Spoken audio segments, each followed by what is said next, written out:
Hey, good evening, everyone, and welcome to the Football Alumni of Michigan virtual tailgate, produced in partnership with the University of Michigan Alumni Association. My name is Bruce Motti, and I will host today's virtual tailgate, today only for the first half hour, but then we'll turn it over to Jason Cummings and Mike Martin. I've got to get back to do some work there. And for those who do not know me, I was the longtime PR man for the University of Michigan Athletic Department, and I'm very honored to host this series. Today, Michigan is playing Wisconsin, and it's kind of funny because Carl Grapentine just welcomed everybody to Michigan Stadium as the gates are supposedly now open. But there is, it's hard to see with the lights, but not very many people here.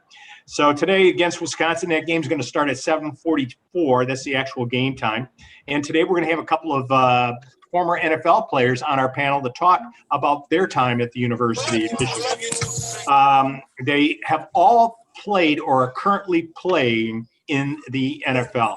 So before we get to that, what I want to do is to introduce our top man at the Football Alumni of Michigan, Mike Martin, the president, to talk about the Football Association of Michigan, better known as FAM. Mike? Thanks, Bruce. Appreciate it. Make me feel warm and fuzzy inside. It's great to see everybody. On behalf of the Football Alumni of Michigan, FAM, I want to welcome everyone to our virtual tailgate. FAM is a nonprofit organization founded solely by Michigan football players, and our mission is to simply empower, engage, and unite the Michigan football alumni base. We believe that each era, coach and player is a critical part of that Michigan football tradition, and our goal is to amplify their success and reconnect them with their teammates. As students at Michigan, we all remember how close-knit our student body felt on game days. With these uncertain times, it's kind of made that tough, but we want to create a platform to connect us. We want to make sure that guys feel connected to our athletic department, the football administration, and our alumni network.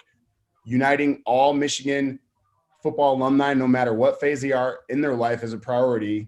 We're doing things like partnering with the Michigan Athletic Career Center, MAC, to help ensure degree completion for our current players, and have partnered to support the annual mentoring program that we do.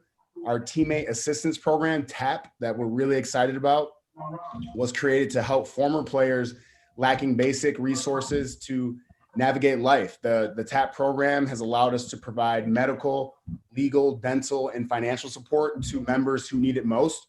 Our FAM Matters virtual series provides tools to help us navigate the real life scenarios we're facing when our playing days are over. We have hosted sessions on stress management, estate planning, healthy community relationships with police, and CTE, to name a few. But today we are here for the FAM virtual tailgate series, which is an opportunity for FAM members to connect with the largest and the best alumni base in the world, while displaying the strength, success, and diversity of Michigan football across all generations. Michigan alumni and fans have supported us since our playing days, and we want to make sure that you guys know how much you mean to us.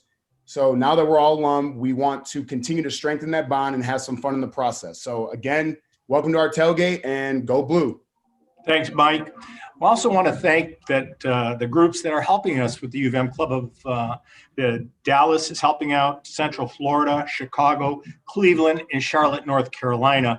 And these are the Alumni Association clubs are very vital to helping out the entire University of Michigan, just not the athletic department. So now let's talk about our panel. First, I want to introduce Sean McEwen. Sean, of course, played in 2006 to 2019 as a tight end with the University of Michigan, was taken by the Dallas Cowboys as an undrafted free agent, and has made the NFL team as a rookie. McEwen attended high school at Shepherd High Regional High School and was the third best high school prospect in the state of Massachusetts that year. He arrived in Ann Arbor in 2016, and he was playing behind the fifth-round pick, Jake Butt. So Sean McEwen, Sean, let's take a look at the video and invite Sean to be on with us right now.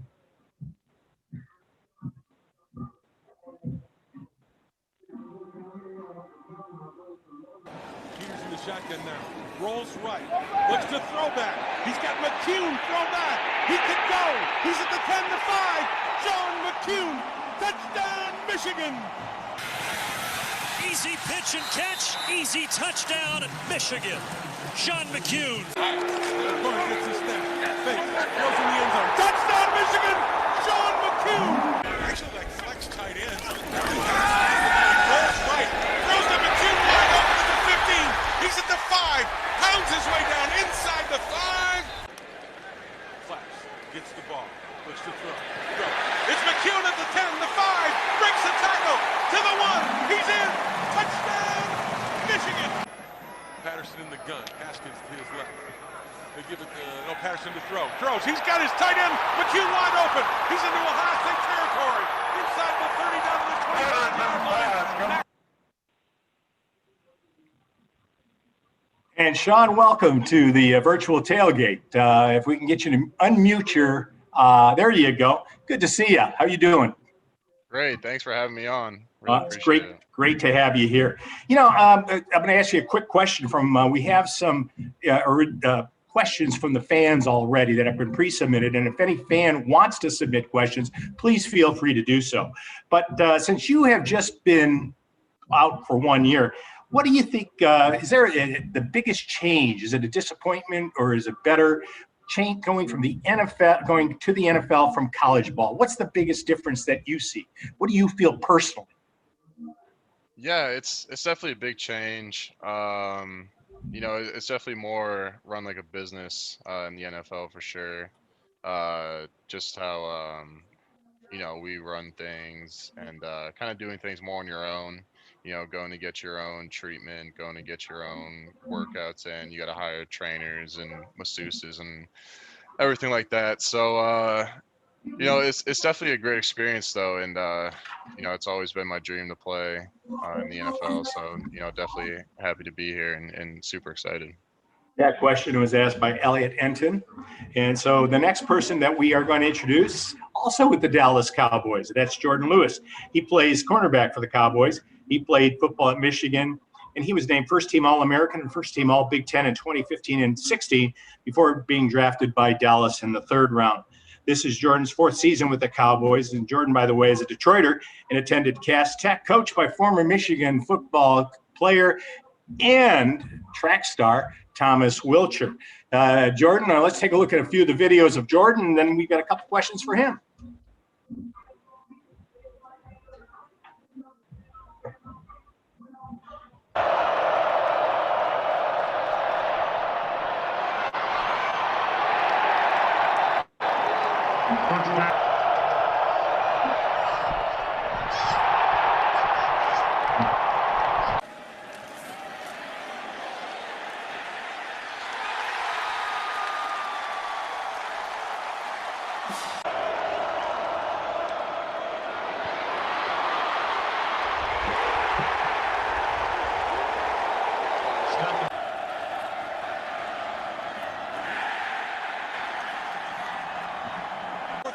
They trail 7-0. It's early. Back to throw Luke Trolley. He's got pressure. Throws it. He's tackled.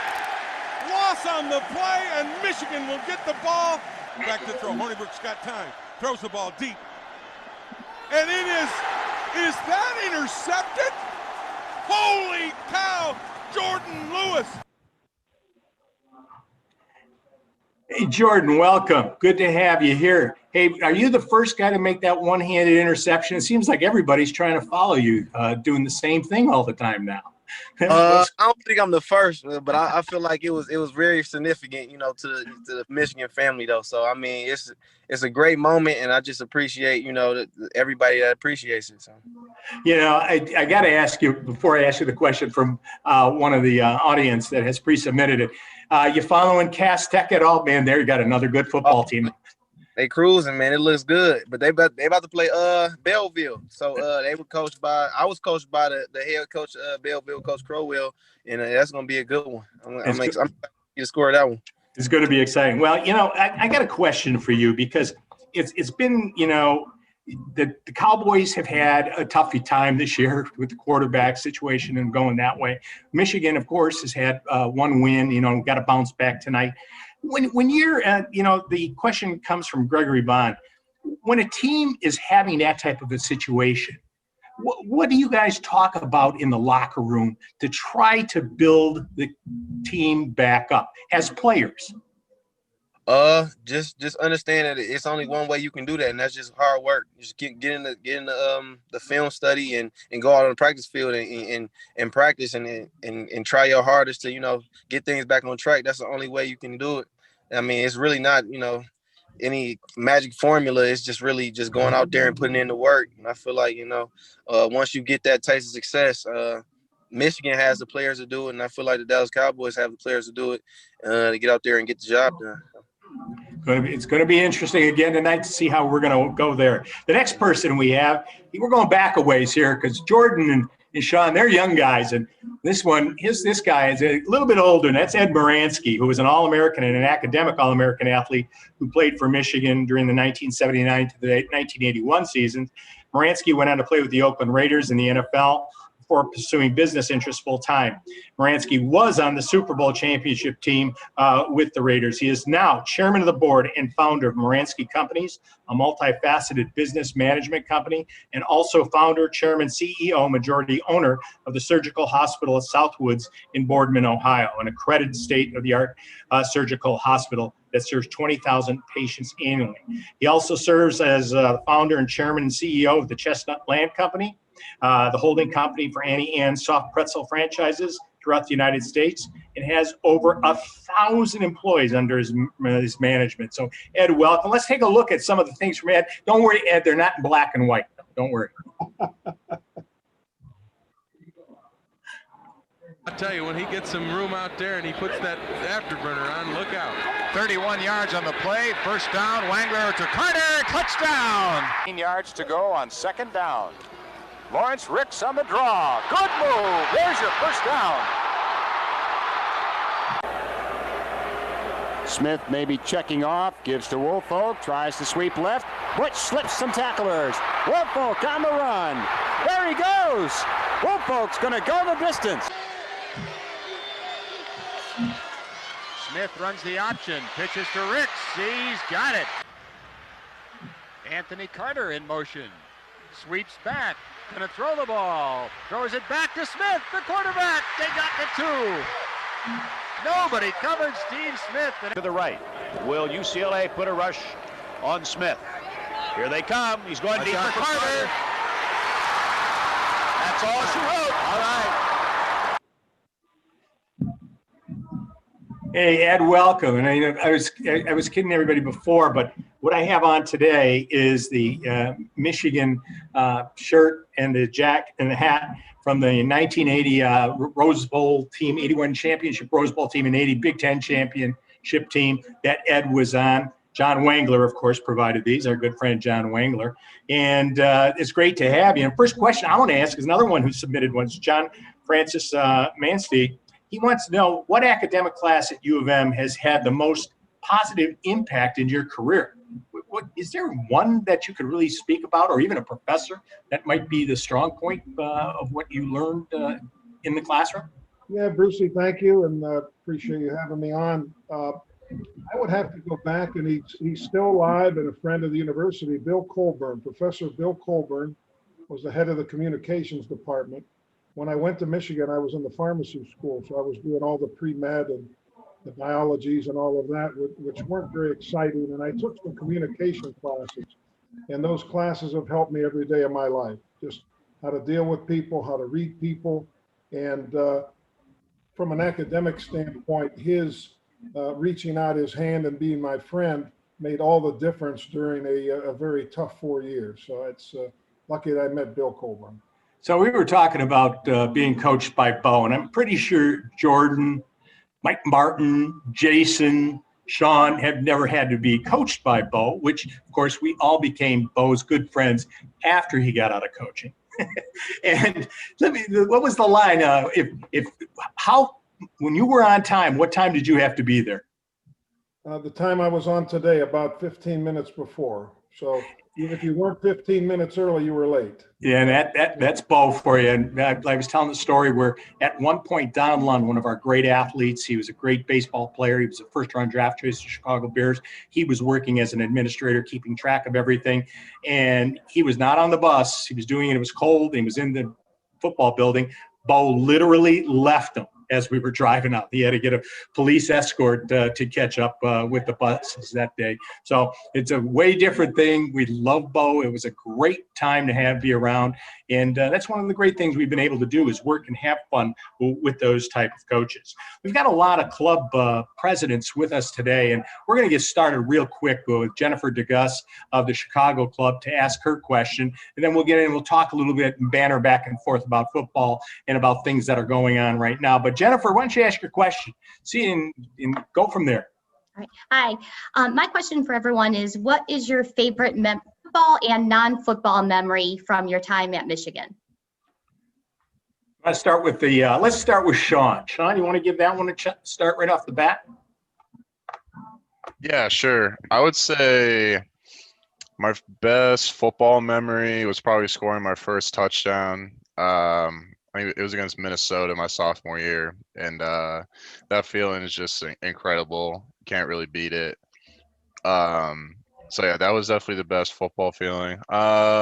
Just at school, probably I had a lot of good times at school. But I would say maybe just getting into Ross and kind of doing that, and that took a lot of hard work with Claiborne, Green, and the academic staff there, applying and getting into that. So that was definitely probably my best feeling in school for sure. Jordan? I would say finally beating Michigan State in 2016. That was probably because I know everybody talks about Ohio State, and of course we wanted to win that game, but like Michigan State, they were on the rise, and they had been beating us for like 7 years straight, and I was just like, man, we seniors now, like we got to get a win. It just felt like it was like a relief. Like when we got that win, we beat them in East Lansing, so that was even sweeter. And my favorite off the field moment was probably graduating. That was probably my mother was so excited. Everybody. I was just elated, man, because it was a long 4 years. It was definitely a long 4 years. It was definitely worth it. And I appreciate everybody that helped me get there, like Claiborne, Green, all my advisors, and my teammates. So it was definitely a huge accomplishment for me. Ed, what's your thoughts?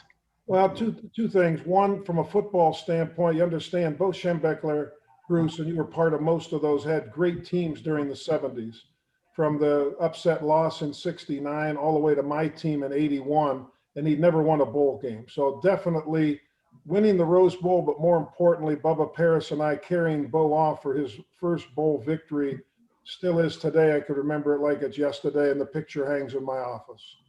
I have to share Jordan's sentiment. My parents didn't get to go to college. They saved money for me to go, and the day I graduated, they were and I was as proud as winning the Rose Bowl or becoming an All-American. And those two things 40 years later still stick with you. Being a Michigan graduate academically and being a Rose Bowl champ and a part of this alumni association. Two great things that nobody could take away from me, ever. Well, let's start with you then. What brought you to the University of Michigan? Talk about your recruiting process. What was the reasons that you came? Well, I thought I wanted to be a pharmacist. My uncle Ray was a pharmacist in Pittsburgh. He was the most successful man I knew. I was good in chemistry, chemistry, biology, and Ohio State, who was recruiting me, Woody Hayes, was kind of at the end of his road. Bruce kind of forgetting things. Notre Dame, my high school coach kept all the recruiting letters because he didn't like Notre Dame and didn't want me to go there. And Michigan got to me early. So they had a pharmacy school. They got to me early. And any of you with significant others or parents out there that go on these recruiting trips, Bo and Jerry Hanlon got my mother and father. They loved Michigan. I fell in love with all of the upperclassmen that I became friends with and still are, with the Leones and the Bill Dufecks and the Rick Leaches.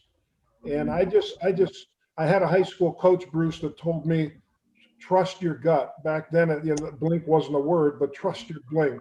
You're the one who has to live there. Made a decision when I'm 18 years old. It's one of those, Bruce, that I would make today. Had great friends, had a great opportunity to play early, and part of this great institution forever. And Jordan, we'll go to you next. I mean, you were coached in high school, by a former Michigan man, a great Michigan man, a good friend of mine, Tom Yes. Wiltshire. What got you from, you were close in Detroit, you knew all about us. Yeah. What was the reason? You were highly recruited. I wanted to stay home. I mean, ever since I was in a walker, my mom had me in a Michigan jumpsuit. So, I mean, I've been a diehard Wolverine fan since I can remember. I mean, it was just, the fight song, just the whole pageantry of, Saturdays. I was just like, I wanted to be a part of that, touching the banner. Like I could remember that as a little kid. I mean, it was really no other option. I mean, it was really no other option. That was just my number one. As soon as they offered, I committed. I mean, that was just it because I wanted.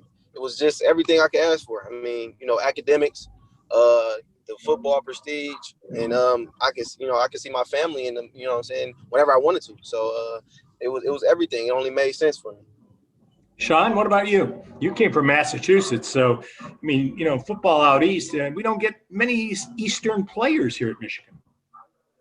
Yeah, so for me, really Jay Harbaugh, he came and kind of found me in Massachusetts and invited me to a camp in Michigan. And so kind of after that camp, when I went to Michigan and saw the campus and talked to Coach Harbaugh and saw the facilities, I was like, I just instantly fell in love and committed to Coach Harbaugh that day. So, I mean, really just I just loved everything about the school and the football and just the whole campus. Hey, Sean, we'll stick with you right now. I got you. One of the things it's rather interesting because, Jordan was drafted, Ed, of course, drafted. You came in as an undrafted player, a free agent. The Dallas Cowboys have a habit. In fact, they're one of the best teams to take free agents and move them through their NFL career. What went through your decision to go to Dallas and to play with the Cowboys? Because you had other choices too, right? Yeah, definitely.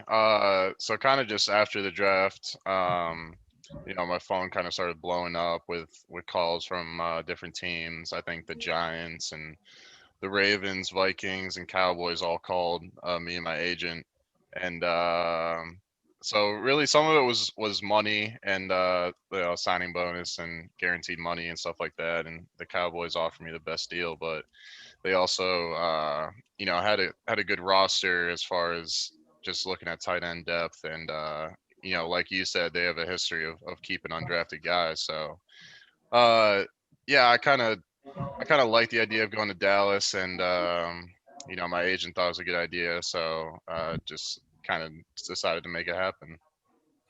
Jordan, I'll go to you next. Jordan, when you take a look at your career, and you're close with your mom. Tell us about draft day and when you were drafted. What was the family's reaction? What was your reaction? Everybody was crying. I was just surprised. It's just like, man, because I hadn't talked to the Dallas Cowboys. They didn't call me pre-draft visits, nothing. So I didn't have any communication with the Cowboys. And I mean, it's like it's a saying said, like, if you don't have contact with somebody, you know what I'm saying? Like, that's most likely, you're gonna probably get drafted to somewhere where they don't really, show interest. So I got drafted to the Dallas Cowboys. It came out of the blue. My agent didn't even know that, they were interested. And I got drafted, and I was actually at the gas station when I got drafted. So, so I was thinking I was gonna get picked, the day before or whatever, and I got picked in the third round. And I was at the gas station randomly, and I got a call from Jerry Jones at the gas station, and I was just so excited, man. I don't even know if I filled the tank up. I got in the car and I went straight home, and we had a great time, and I was just elated. I mean, coming from a prestigious, institution to another one, it was definitely a blessing. So before I get to Ed, I got to ask these two questions of you and Sean. Jerry Jones, what do you think of him? Have you met him? Have you talked to him? Oh yeah, no, yeah. Jerry's he's a good dude. I mean, he's definitely with all of the, the flash and everything like that. He's definitely a flamboyant guy. I mean, but you gotta love him for it. He is who he is, and he's unrelentless in that. And I've been around people like that. Jim Harbaugh, a lot of guys. I don't know if you know Johnny. You know Johnny. Yeah, Johnny, just like that. So everybody I've ever been with, man, is just like Jerry. So it was a great fit. And Sean, the stadium that you play in, I mean, you played in a place that was built in 1927, and now there's this facility. I mean, when you first saw it, what did you think of it? Yeah, I mean it's fantastic. It's I mean it's definitely more than we need, and it's kind of similar to Michigan as well with facility upgrades they've done there, the weight room, training room. So I mean just kind of going from one state of the art place to another. So definitely a good place to be. And Jerry, and you met Jerry Jones, of course. He's talked to probably every one of the players, right? Oh yeah, for sure. And I haven't known him that long, but I can just tell he's just one of those guys that'll do anything for his players, whatever they need, um, whether it be in football or in regular life. He's gonna try to help them out with. Okay. And Ed, since it's been a few years since you've played, and the NFL. When you take a look at college football today and the NFL, what do you see as the big differences in your mind? Because you played in the old days, and now you see. I mean, it's 40 years later. What do you see the differences? I think two of the biggest differences, Bruce, is kind of how in the mid to late 80s it became kind of a full-time sport. So I'm sure that Jordan and Sean today don't really have a month off. They might take a couple of weeks off to take a vacation at the end of the season, but there's trainers, there's how you eat, there's what you should be doing, there's speed coaches. I think that side is night and day. And the second thing is, if you really look back, the speed of the game, and not surprising, the concussions that cause it with the physics equation, the speed of the game, at least as an offensive lineman, looking at the speed of the Jordans of the world or the linebackers of today, it's just a different world out there. I mean, you take a look at some of the old 1970, 80 blocking schemes where you literally have a 4-yard hole. I mean, those things just don't exist. So I think those two things probably more than anything.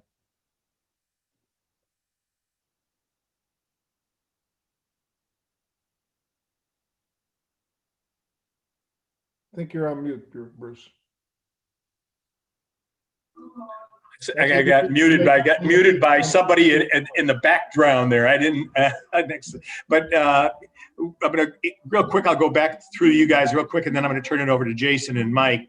But when you take a look at the type of game that it is today, the type of coaching that you see. I mean, what are the differences in the coaches as you see? Because now, I mean, you had coaches at Michigan that stayed there forever. Now, there's a lot of movement in the business. Yeah, I would have to say, Bruce, the biggest difference is that while I was there, and I love him, he's up on my mantle over here next to my mother and father. He was a second father to me. But he and the whole Michigan program dealt a lot with negative reinforcement. No matter how much I played or what kind of awards I got, I was always worried on Sunday watching film whether I was going to lose my job or not. And that negative reinforcement, when you talk to the guys from Ohio State, or the Woody and Earl Bruce era and all of that, and compare that to today, it's night and day. The kids today, and I did a little bit of help high school coaching, and obviously Sean and Jordan saw it firsthand. There's a lot more positive reinforcement. There's a lot more having to keep people up. And although at the end of the day, you're still worried, it doesn't work with the kids today the way it worked before. And I see that big change in coaching. Bob Stoops is a good friend of mine, went to high school with me, and he said that was the biggest difference from the day he entered to the day he left, of how you really never met the parents at the end. You met the people who were in charge of them and this and that. And it just, it was a different day and way. And the negative enforcement day of Bo and all the success he had just wouldn't work today. Jordan, I'm going to go back to you now, because you've now have had 3 coaches, head coaches there, with Harbaugh, of course, and then you had you had 2 coaches now in the NFL, and you have now with McCarthy. The changes in those 3 coaches, I mean, how does that affect a player, and how do you react to that? I mean, you got to think of it like this. You're a professional. At the end of the day, you got to get a job done. And you got to think like that when you were, in college too. I mean, because I know in college, we were, student athletes, but at the same time, we were playing on the kind of like the professional level. But I mean, that's all you can do is just be a professional and get your job done. Because at the end of the day, it doesn't matter, how they coach it or whatever they coach it. Whatever they're coaching, you got to go out there and perform because that's your job. Sean, I'll ask you this because you're the last guy to make the move from college to the pros. When you take a look at the coaching, what's the difference between a college coach that you had and a pro coach that you now have? Even if it's a position coach, what's the difference? Yeah, I mean, I would say, definitely in college at least with our staff and Coach Harbaugh and all those coaches, I think those guys really kind of care about their players, and we'll like we had guys over for Thanksgiving and meals all the time and stuff. And not that the NFL coaches don't care about their players, but it's just not as personal. I would say definitely more professional for sure. Because at the end of the day, they're just trying to do their job and make you play good on the field, and you're just trying to do your job as well. So, Well, I'm going to thank you, Sean. I'm going to thank Jordan, and I'm going to thank Ed. And I'm going to work with Brandstatter and Deerdorf, 2 linemen. And so Ed knows how that is, and that's not always an easy job, believe me, with those 2 guys. But I got to get over there to do that. I want to thank you guys. I'm going to turn it over to Jason Cummings and Mike Martin. Let's go Blue. Let's beat Wisconsin. Have a good evening. Go Blue, Brucey. Good Go seeing Blue. All right, thanks, Bruce. Hey, what's up, fellas? Bruce. I'm Jason Cummings. You probably gotten some emails from me. I'm the programming chair here at FAM. So what we're going to do now, we're going to take some questions from some of the club leaders, and then I'll ask some questions that came in from fans. So just to kick it off, Brian Levine, if you could unmute yourself and turn your camera on, Brian from the Dallas Club, you can go ahead and ask your question. Yeah, so I'm Brian Levine, the president of the University of Michigan Club of Dallas, and I have my wife Lori here too, the first lady of the Club of Dallas, and our dog Winnie. And we actually have a question that comes from our alumni community. Ted Matson and his son Devin wanted to know, this is specifically for Jordan. We saw that interception against Wisconsin that he hung in the air, but obviously our cornerbacks are struggling a little bit more in confidence. So the question is, as they move forward, what is it about the technique? What do you think we'll see tonight that will make them more successful against Wisconsin and the rest of the schedule? Honestly, I just feel like they need to play with some more confidence. If you think about it, that's all you have to do. I mean, that's all.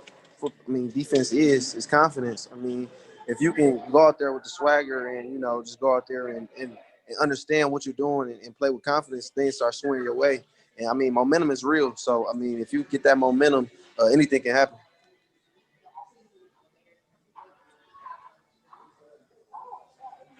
All right, thanks, Jordan. We'll go ahead and go to the next question here. We have Liz. You can dial in. I don't want to butcher your last name, but Liz is from Central Florida, and go ahead and unmute yourself and ask your question. Hi, I'm Liz Severco, the Vice President of the Central Florida Club. Nice to see you all.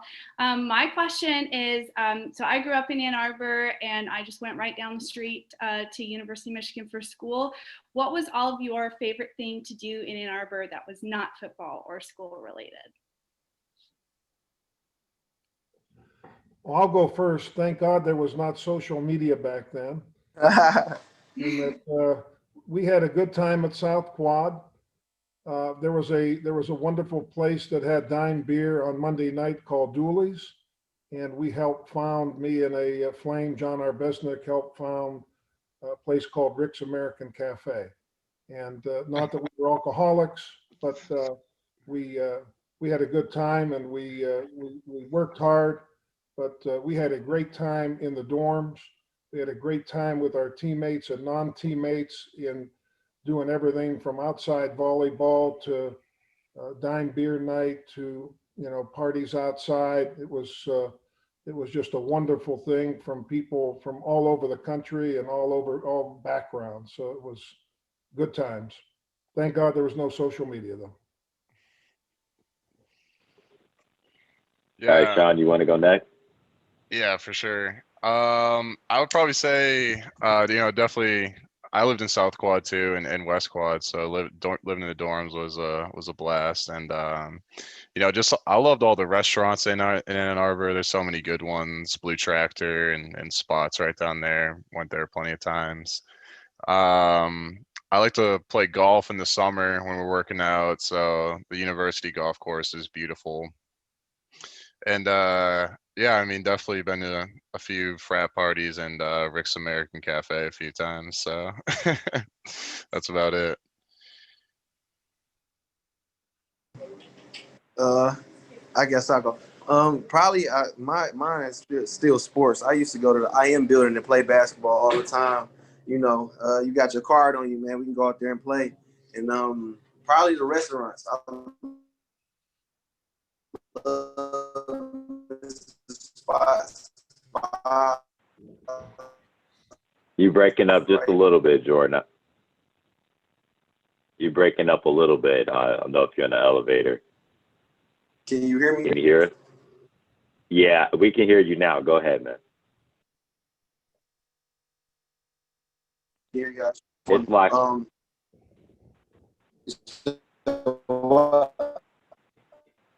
Hey Jordan, it's locking up a little bit. So when you get to another area, just we'll come back to that question, and but hold on to it because it sounded like a great story, and everybody wants to know if you could dunk or not. So we'll come back to that story. Let's go to Josh. Josh, why don't you unmute yourself? Okay. And go ahead and ask your question. Hi, Josh Bostrick, president of the Charlotte, North Carolina Area Alumni Club. Thank you for doing this, and go blue.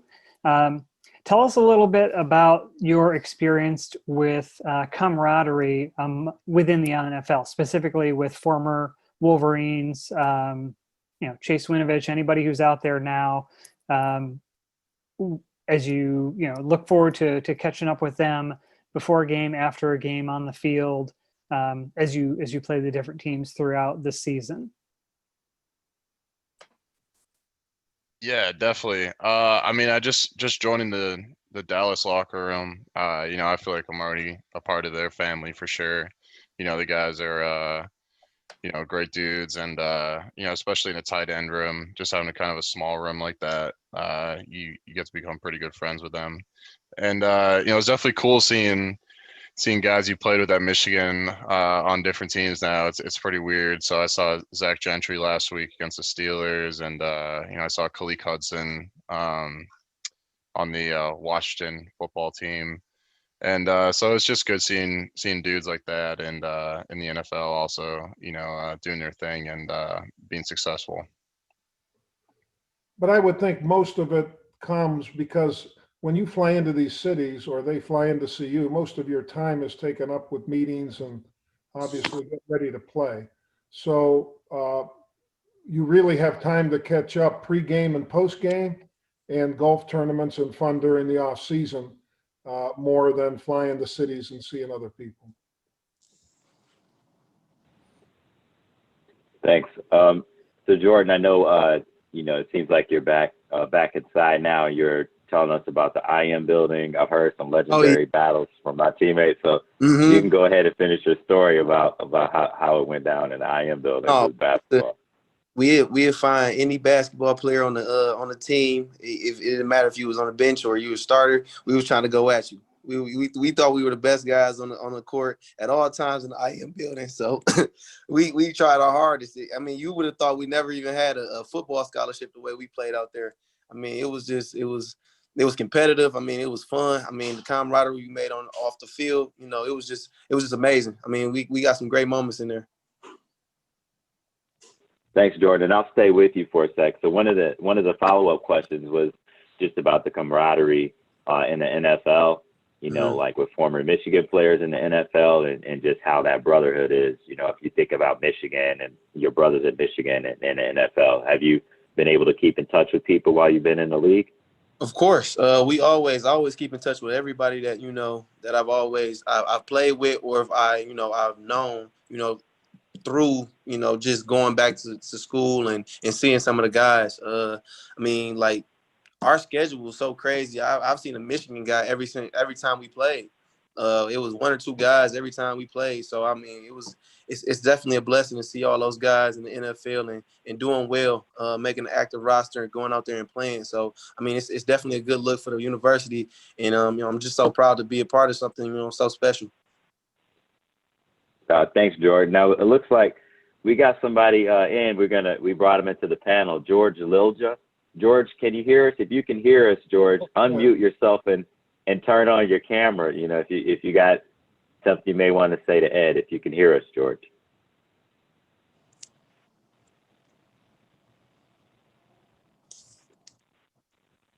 Hello. Here's the center on the Rose Bowl team. Oh my gosh, I'm sorry, I had the mute on. This is George Lilja. Good to see you, Ed. Hey, George, how are you? Good, good. Bruce and guys. So I'm sorry, I missed the question.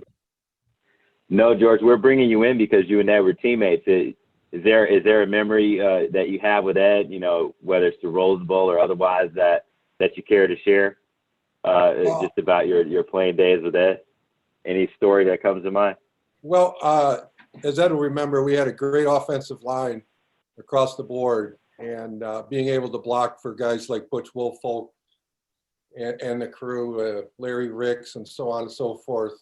Johnny Wangler's our quarterback, and I think Ed already said a favorite memory for all of us was going out to that Rose Bowl and getting Bo Schembechler's first Rose Bowl win out there against a great team. And then, of course, probably one of the most exciting, and Ed will remember this, the exciting plays in Michigan history, the Johnny Wangler to Anthony Carter pass against Indiana at Lee Corso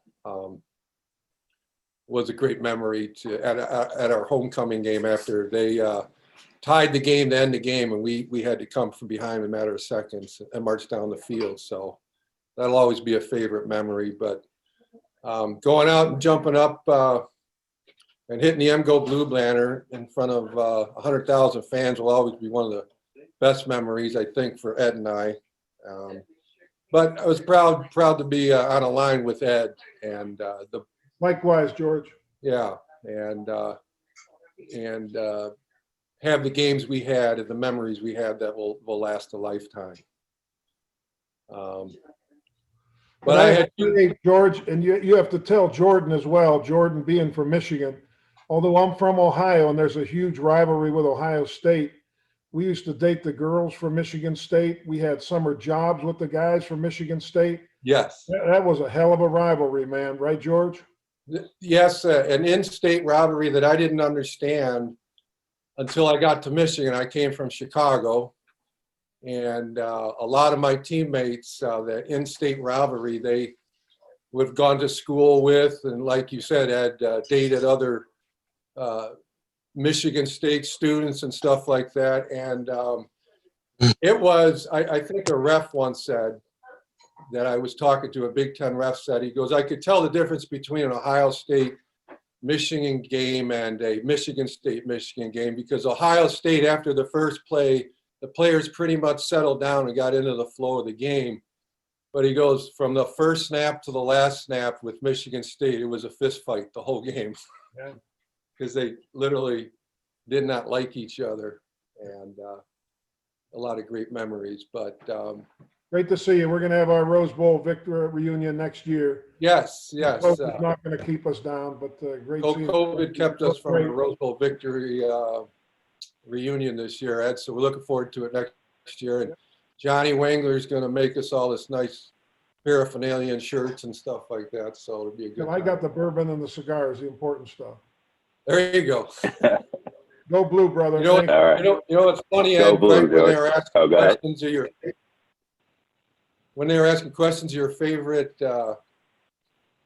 time on campus, I turned to my friend Jeremy Abraham and I said, he's going to mention Dooley's. And sure enough. So, hey, thank you guys for doing this. I jump in every week. It gets me fired up for the game. As an alumni, it's great for my amazing Blue heart.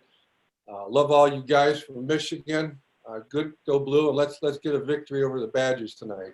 Love the color of your walls there, George. It looks like a nice color of maize. Beautiful. Yeah, I'm at a friend's house in Cleveland, actually.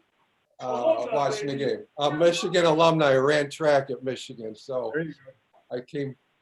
So the Abraham family has taken me in many a time. Wonderful. Go Blue. Go Blue. All right, thanks, George. Appreciate it.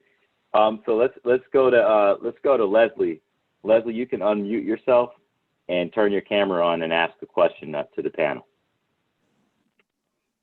Hi, good evening, everybody. I'm the president of the Alumni Club of Greater Cleveland, and George, hope you're enjoying your time here in our lovely town. Most of my questions have actually already been asked by everybody, so I'm going to ask the game day panel question. And what do you all think the final score will be of tonight's game?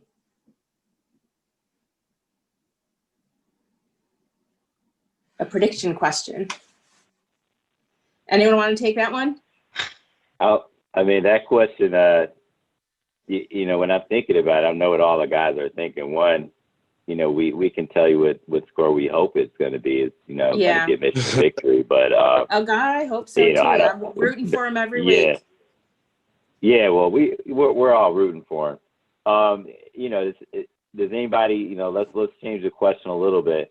You know, Ed or, you know, Jordan, Sean, do you think there are any keys, you know, to secure that victory today, or any focus areas? You know, we've all been in that situation, but, you know, any positive words you want to put out there, you know, for the team or things they can do? Go ahead. Yeah, I feel like if Joe and the receivers can connect, they have some explosive guys out there. If they can get that done, I mean, it's going to be a long night for those Badgers.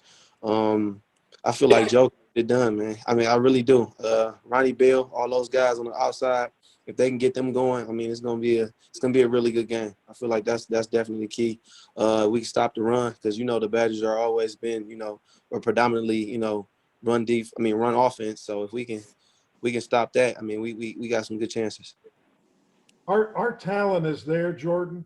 The talent is there. They just have to start playing like a team. Like you said, they gotta get the confidence. Football's still a team sport, and you know, I hope we find it this year. It's not there yet. You know, you take a look, and we all felt comfortable with the win over Minnesota. Minnesota lost to Iowa 35-7. You know, Minnesota is not a very good team, and but you take a look, the talent's there. I don't think, you know, from coaching to the players, the confidence is there yet. So if the confidence comes, there's going to be a victory tonight. If confidence doesn't come and they start and continue pointing fingers, it's going to be a long year. Thanks, Sean. You want to weigh in on that? Yeah, no doubt. I mean, to me, I think they just got to run the ball well. You know, not have to rely only throwing the ball third and long, and then really just kind of like Jordan said, just stop the run, and then they'll let them throw go balls, and I think we'll be fine. Hey, Sean, it's interesting you being with Dallas, but it's not a magical potion. I mean, Dak Prescott and your offense and you are a better offensive team when you can run the ball. When you have an offensive line that can get you 3-4 yards, Jordan, it's a different. 2nd and 3 is different than 2nd and 10. 3rd and 10 is different than 3rd and 2. And we've got ourselves this year into so many long yarded situations that it's tough to convert that. Yeah, no, thanks, guys. And you know, didn't mean to, you know, put anyone on the spot. We all felt that question a little bit, but here's a fun one for you, Sean. And this question is from Thomas Toma. He's 8 years old, and this is going to be a rough one for you right here. Sean, what would you be more excited for, mossing someone or catching a one-handed pass? This is from Thomas Toma, 8 years old, and it was asked by Michelle. So you think about that one, and let me know what the answer is. Thanks for your question, Thomas. I would say probably just mossing someone, just going up over someone and grabbing it for a touchdown. That's probably like the best feeling out there, in my opinion. But yeah, thanks for asking. So Jordan, let's you know, I mean, you play DB, so you know, mossing is the term, but as a DB, you know, what's that same feeling, you know, that a play you make, like what is it for you? Banging somebody, interception, like what is it?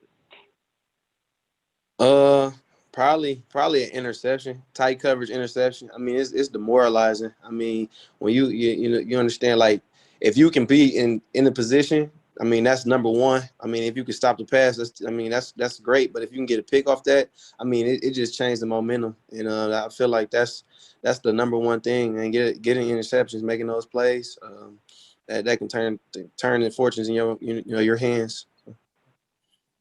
No, thanks, man. So Ed, the O-line, I think I know the answer to this, but when you turn back the clock and think about, the things that really get you pumped on the field, the type of plays, that you make, what is it for an offensive lineman that really gets you going?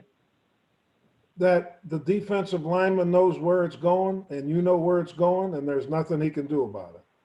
And, times are a little bit different, but, back then it was the Deerdorf pancake block where you got somebody on their back. But during some of those games, there was nothing that could stop us. And that's the swagger our offensive line has to get back. Right. That reminds me of the first play, one of the first plays in the first series of our game.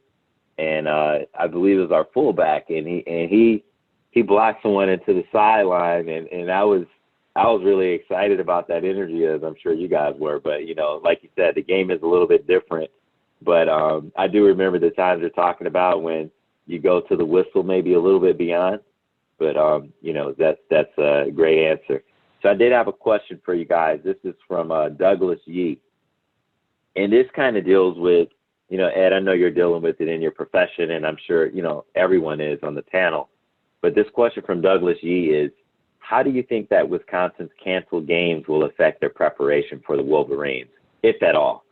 And, I'll let each one of you address that. I think so much of it's the leadership. I mean, it's no different.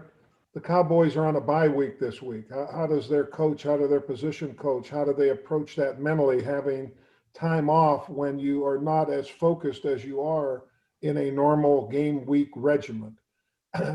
From that, everybody's dealing with elements of it. It's a crazy year for everybody, but I am sure they stayed in shape. I am sure via Zoom they stayed, in meetings and things together. But it's a team game, so timing and things like that, could be a little bit off. But a lot of it comes down to coaching and preparation. So it's especially when you have a quarterback that's he threw 5 touchdown passes. It's kind of the opposite of a normal Wisconsin team. Might have a little bit more effect than a normal Wisconsin team. A normal Wisconsin team coming in here that wants to rush the ball and get 300 yards is a little bit different than the timing of a throwing quarterback like we're going to see tonight. Thanks, Jordan or Sean. Do you guys want to weigh in on that? I know you're going through, you've got COVID protocols probably now as professional players, and you have any thoughts on how it may affect preparation if you've got a few games canceled? It's probably it's really about timing. It's really about timing and rhythm. And as I said before, it's all about, getting together and understanding what we're doing as a team and preparing. So if you got those 2 weeks off that you were thought you were preparing for an opponent that you're not, it kind of throws you off. And it definitely does. You got to re-prepare and you got to re-lock in mentally. So it does, it has a little shift in your mentality that you have to go out there and try to perform at your best. But it's definitely hard. All right. Sean, you got anything you want to add, or has it all been said? Yeah, no, they pretty much covered it, but I would just say you just got to stay locked in, watching film, and kind of working out, and just still trying to stay focused. And then, there are times where you do have to get away for a little bit, but then just being able to re-lock in when you got to come back to work. All right. So this story here, and I'll lead in with this. So, with my team, we went to a bowl game, we went to a Rose Bowl, like you had, and there was Lori's Steakhouse. And at Lori's, I'll never forget when we went in there and we got to eat, as many steaks as we wanted. And there was a freshman that year. His name was Paul Tanous. And I remember Paul, he was the O-line, and he ate the most steaks, and he broke this record. and he got in trouble for it. But I'll never forget how he was throwing down these steaks at Lori's. And there's a rumor out there, Ed, and a question came up. I believe her name is Elaine. But can you tell us about the Beef Bowl? Can you tell us the story about the Beef Bowl? Is there any validity to that story and what happened? So there is. Bubba Paris and I, our freshman year, snuck into the corner of Lowry's Steakhouse. He had 7 and I had 8 Diamond Jim Brady cuts. That's 16 pounds for me. The Frank family recognized me, the 50 years of them being in the Rose Bowl. Bubba and I went out that night, had a pizza, had other things. Bo Schembechler took care of us in the morning, but we were freshmen. Junior year coming over, we're somewhere over Iowa, leaving Detroit Metro, and Bo comes and sits right in between the two of us, and he said, we're going to your favorite place tomorrow. He said, you 2 fat asses are sitting right at my table. You're allowed to have 2. So it's a lot of fun. The record is still intact, and it's prime rib. I still could eat a lot of it if I had to, and it was, well, we didn't even know what the hell was going on back then. You look at it, Bubba and I were 18, 19 years old, having the time of our life, and that is a true story. All right. Thanks, Ed. Now for Jordan and Sean, and Ed, you're very accomplished businessmen. You got businesses even in Ann Arbor, and you do quite a lot on the business front.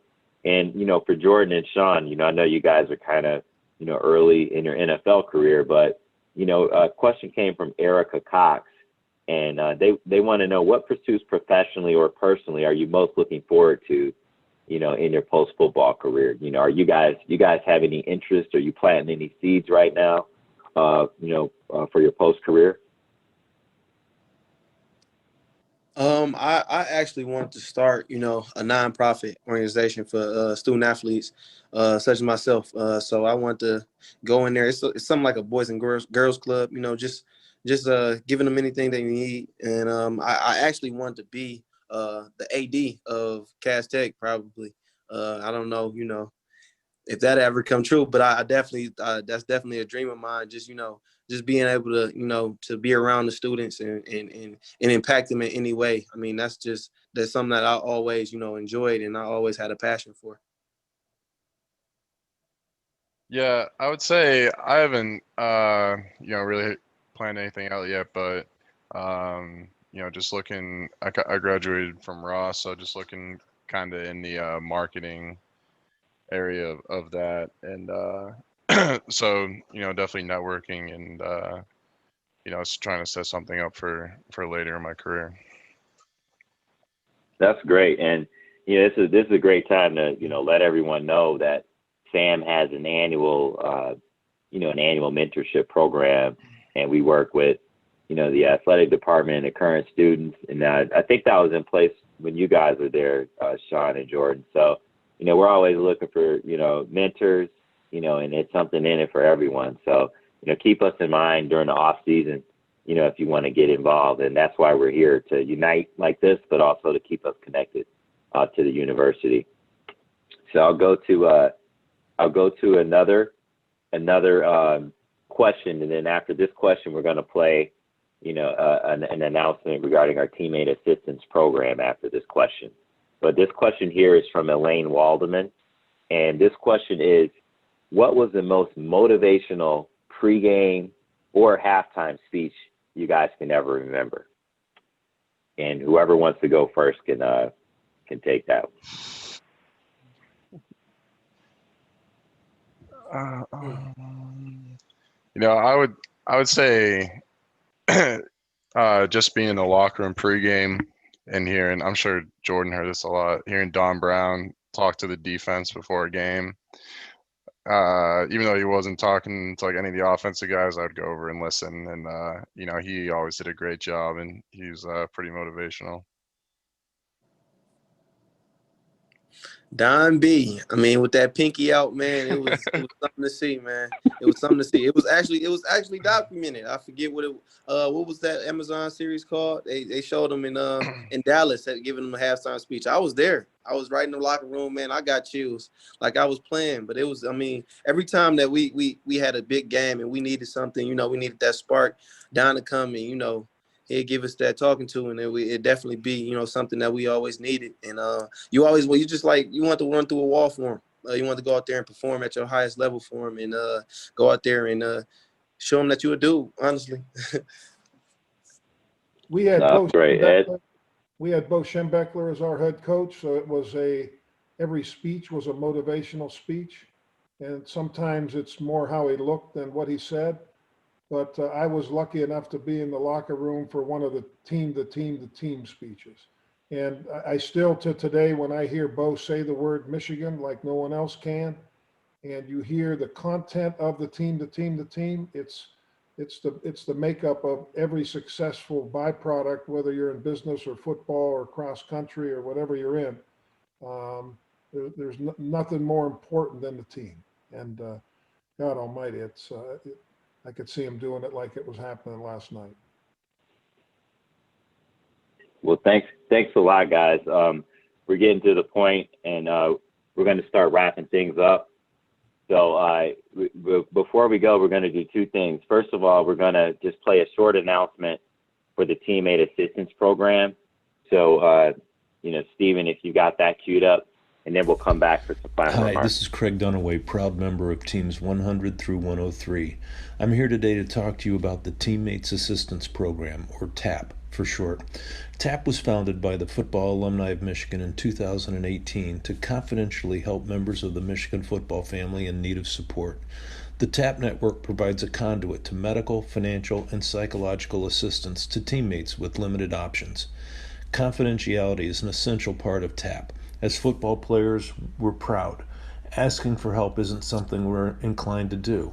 If you need help, or if you know a fam member who needs help and isn't getting it, please let us know. To do so, visit tap.michiganfootballalumni.org and click the appropriate button.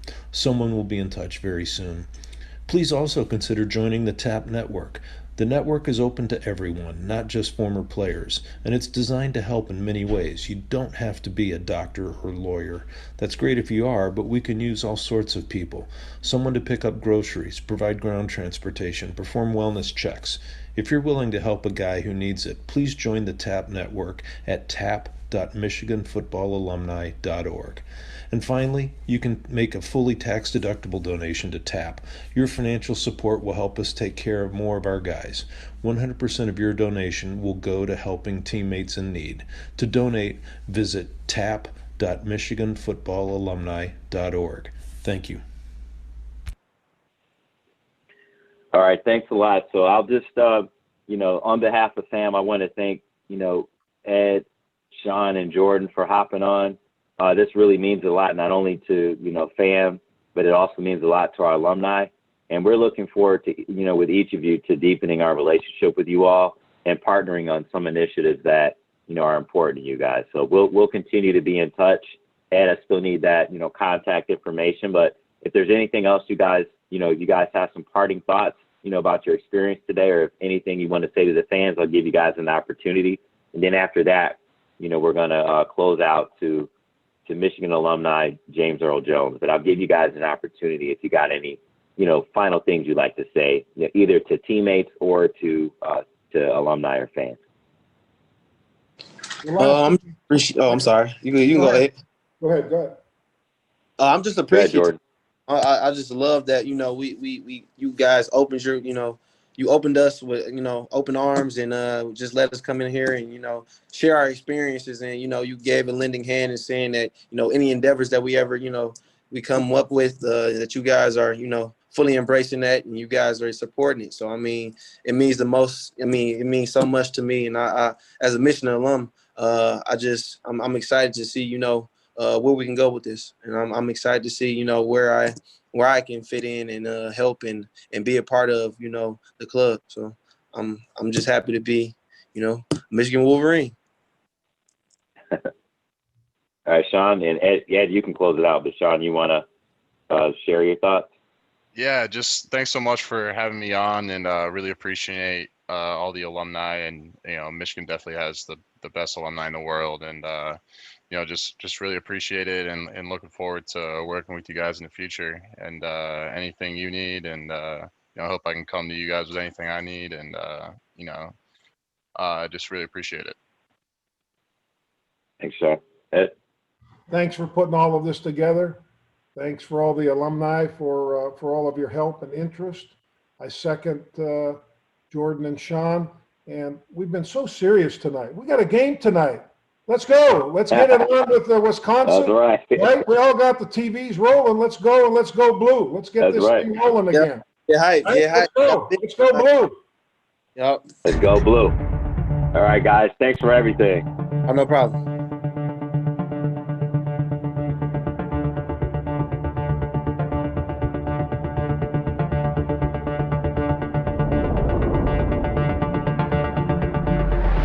This is the University of Michigan.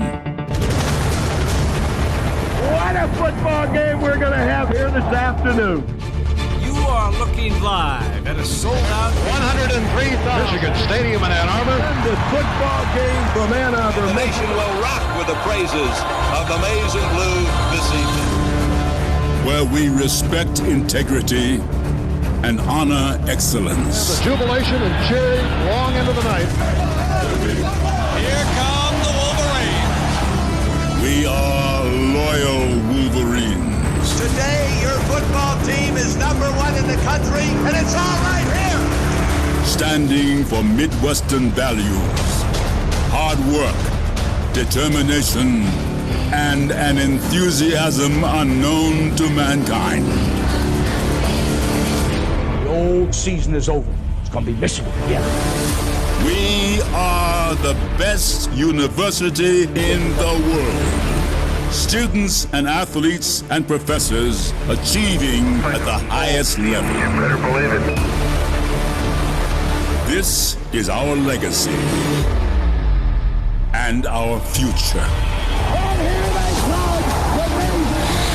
We are proud members of the Big Ten Conference in pursuit of national championships. We'll win this championship. We have won more games than any team in the country. No one has won more. We believe in football. We did it. Championship football. He has on the telephone. McClellan up in the air. Touchdown! Touchdown, Billy! Shoelaces flopping in the wind. We shy away from no challenge or opponent. Brady. We bow to no man. We bow to no program. We are Michigan.